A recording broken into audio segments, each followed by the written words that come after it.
Hello and welcome. I'm Michelle Rave. I'm so proud of my Colombian heritage. It's helped me become the person I am today. And for the next half hour, we'll be celebrating Hispanic heritage here in the state line and across the nation. We start in Rockford, where for the first time, a group of local Hispanics have come together to help out small businesses. They formed the Rockford Regional Hispanic Chamber of Commerce. We were told we could no longer work. That was a hard hit that a lot of us took. Melissa Santillan opened Beauty by Melissa Santillan 4 years ago, but the salon was forced to shut down last year, taking a toll on her bottom line. I was unable to work, and it was difficult for us, especially sole proprietors, where they weren't sure how to help us with unemployment because, you know, we don't get paid by the hour, we get paid by the service. Enter the Rockford Regional Hispanic Chamber of Commerce, a new resource to provide Hispanic and Latinx business owners the tools needed to succeed. The pandemic severely affected many of our business owners, specifically our Latino community, who didn't have access to information or resources on how to gain assistance for a lot of these programs. Suli Cadengo is the president of the chamber. She knew this was necessary for the community. As a business owner myself, I faced many barriers when I first started, and I realized that I may not be the only one. I mean, I speak English, and it's easier for me to navigate through a lot of these like searches and systems and trying to find resources. There are several grants available currently and before that I had no idea about that I qualified for. Not only just for being like a sole proprietor, a private business, but also because I'm Latina, also because I'm a woman. So things like that are just brought to the table that can help make my job a little bit easier. Santillan hopes the chamber can help any Hispanic business owner who needs it. So this is a great stepping stone. We still have a lot of work to do, but this is definitely a start, and I can't wait to see what the future holds. She's become a cultural icon across the world, a champion who overcame great adversity. Recently, the works of Mexican painter Frida Kahlo were brought to Illinois. Lourdes Duarte has a story. It's a face that's recognizable worldwide, the captivating look and the eyebrows that turn heads. Frida Kahlo's image is symbolic of a strong woman whose self-portraits are some of Mexico's national treasures. The more you study her, the more you realize how everything about her was symbolic. And for the last few months, that symbolism drew at least 100,000 people to Illinois' College of DuPage. In 3 months, from around the world in a pandemic. All for a chance to walk along the walls that line her work. Overseeing that collection, Diana Martinez. She spent the last 4 years studying every piece of Kahlo. She was very bright. She read and wrote in English, German, Spanish, French. She was very well read. I think Frida was so ahead of her time, you know, in terms of women's rights and believing in yourself. She says Frida may be today's original selfie queen, but her work goes back to the 20s and 30s. She was doing hand-painted selfies in her most vulnerable moments. And she showed herself when she miscarried a child. She showed herself suffering after a surgery that went wrong. She showed her pain. That pain meant 30 surgeries, a major accident at the age of 18, and a battle with polio as a child. It's those stories of survival and resilience that have resonated with generations, a cultural icon in her home country and abroad. My bucket list is to really see as many Frida works as I can. I think it's her style that really draws people to it, because her self-portraits are just so stunning that it's hard not to be drawn to them.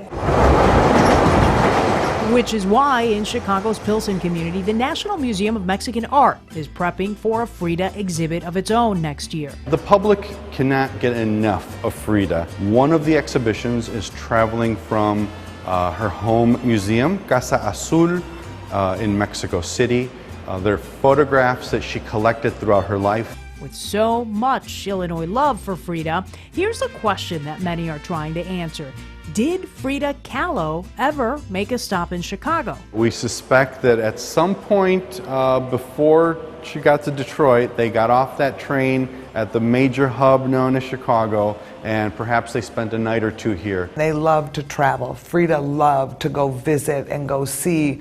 So there's no question in my mind that she made it to Chicago. But there's no tangible proof of that, though. We know her husband, Diego Rivera, painted 27 murals at the Detroit Art Institute back in 1932, and Frida was with him. In that time, they struck up a friendship with dance legend and Illinois native Katherine Dunham. She is like the grandmother of African dance, right? She lived in Glen Ellen. She was born in Glen Ellen, the town that is here. And when we figured that huge string out, we were like, are you kidding that they were friends and they met? It's those tiny clues that continue to add on to the Frida Kahlo story, a Mexican icon transcending generations and borders. I think in this time after the pandemic and what our country's gone through, she's just a great inspiration to keep moving forward. That was Lourdes Duarte reporting. When we come back, a Loves Park business owner is seeing sweet success despite the COVID-19 pandemic. Her customers are sampling Mexican heritage one scoop at a time.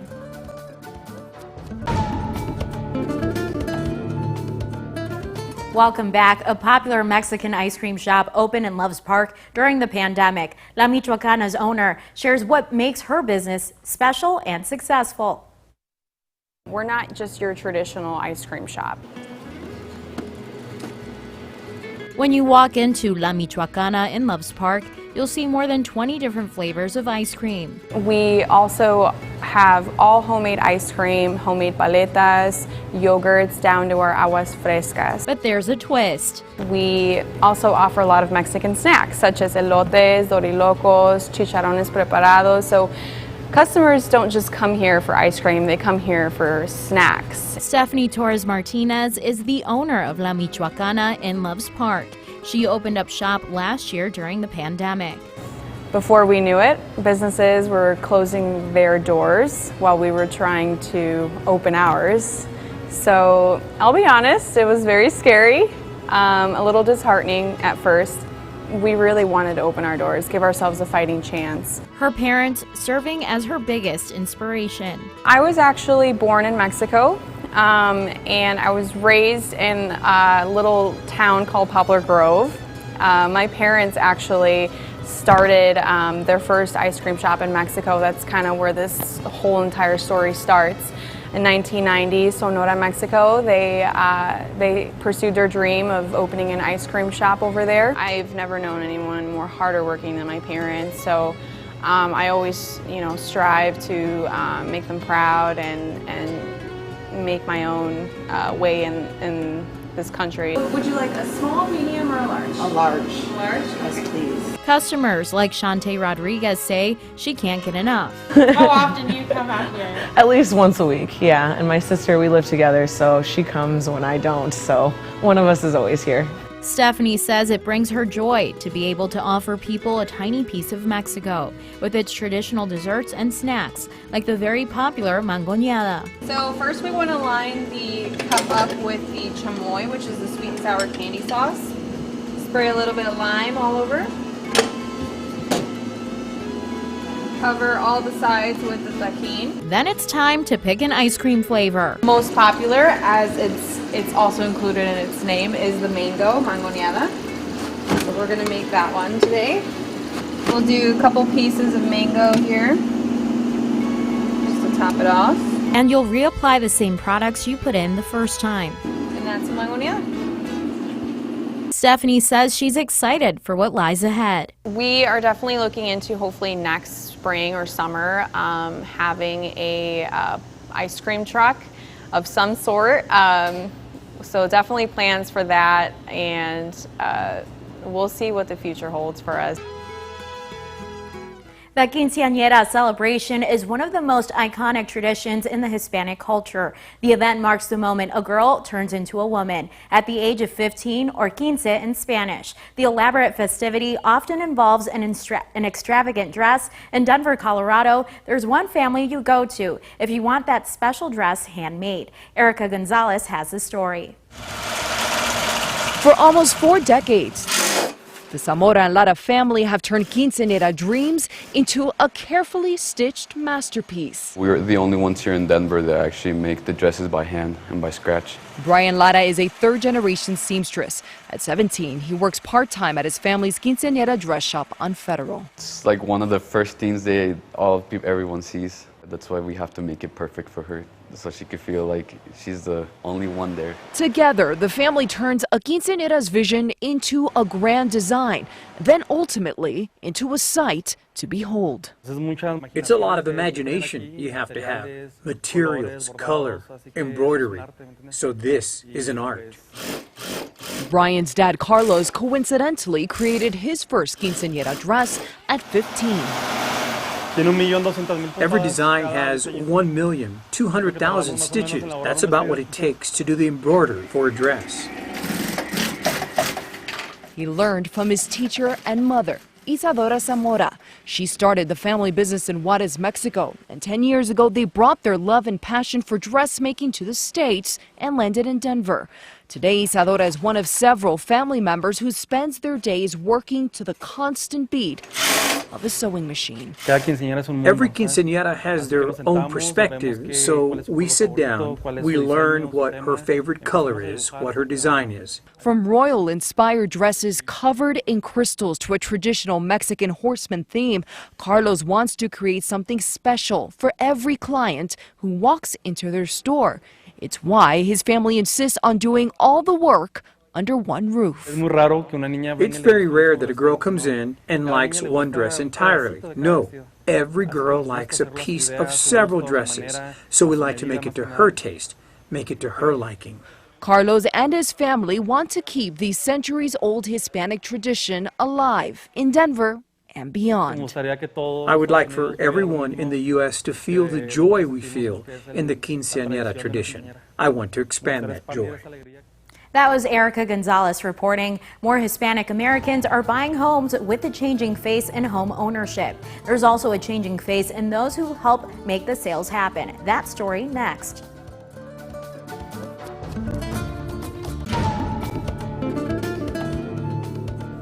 Welcome back to our celebration of Hispanic heritage. Housing prices hit an all-time high in the state line. The boom is changing the face of the local real estate market. Also a changing face in who is buying homes and helping those homes sell.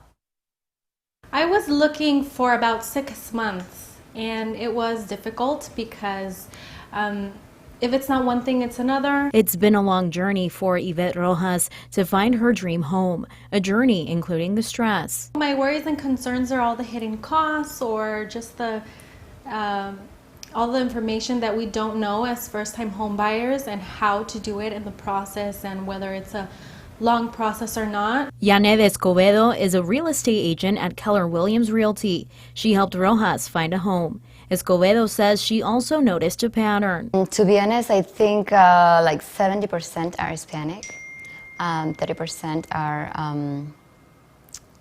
other nationalities. According to a study by Redfin, Hispanic home ownership has grown in the last 6 years, with 50% of adult Hispanic Americans owning a home in 2020. You can definitely see it. Even a lot of people that don't have, they're working with IT numbers, they're even trying to get a way to get a house as well. Rojas tells me it was helpful to have Escobedo advise her during this stressful journey and help her find her dream home in Rockton. Everything is possible, and nothing worth having comes easy, but it is 100% worth it. And I think when you think about it as future, I mean, it's always going to be the best decision for your future. A Kansas City multimedia and multilingual production company will soon celebrate 10 years in the business. Tico Sports has ties to the Chiefs and now the Royals. Regan Porter highlights what Hispanic Heritage Month means to these entrepreneurs.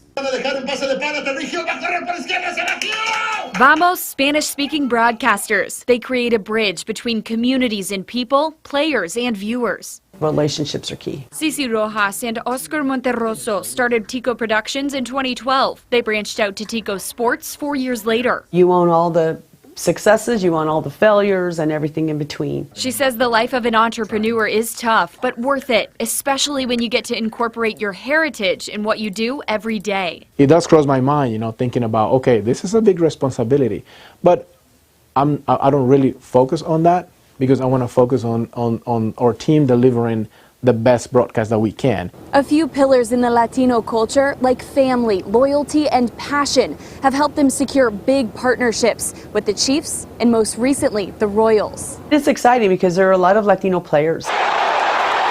The fan base gets to know players a little bit better, personalities come through, and nothing's lost in translation. Tico Sports calls games for several NFL teams, including the Kansas City Chiefs, a partnership going on 6 years. Monterroso says they also take their talent to the collegiate level, from waving the weed at KU to calling football for the Cornhuskers in Nebraska, where he has a special memory. They played one of the Spanish goals on the big screen, and everybody just exploded. We were just like in an awe because the acceptance and how people were able to really enjoy that. He says that's why Hispanic Heritage Month means so much. Like this celebration following a Mahomes Hill connection. This month recognizes all Latinos from different backgrounds and invites people in other cultures to learn more. It's beautiful that we can all unite. Monterroso calls it a buffet. No matter how you slice it, it's about highlighting the important contributions Latinos have made in the U.S. Kansas City! That was Regan Porter reporting. After the break, a young girl from Rockford gets a big victory in her fight against cancer, how she's using her second chance at life to help other kids battling the disease.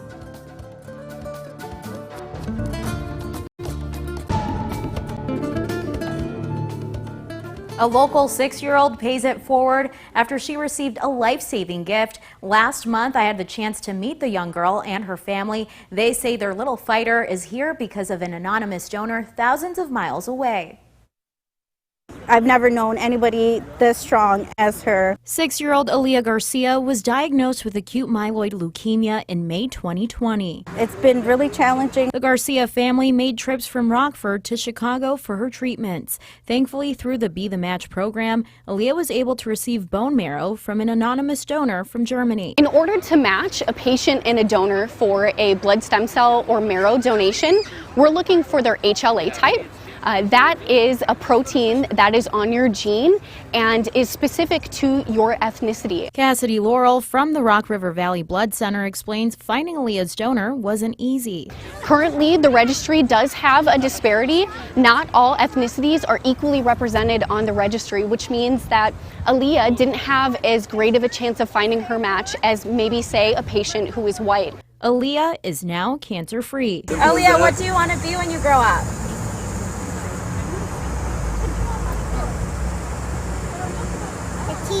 Aliyah set up her own lemonade stand. Her hope to raise awareness of childhood cancer and raise funds for the program that saved her life. Aliyah's mom, Alejandra, says she's proud of her daughter's strength. It makes me really happy to see her be as energetic as she was. Even she just had chemo last night at home, so it's crazy. I could never thought that my daughter going through chemo or everything that she's gone through, she would have so much energy as she does right now.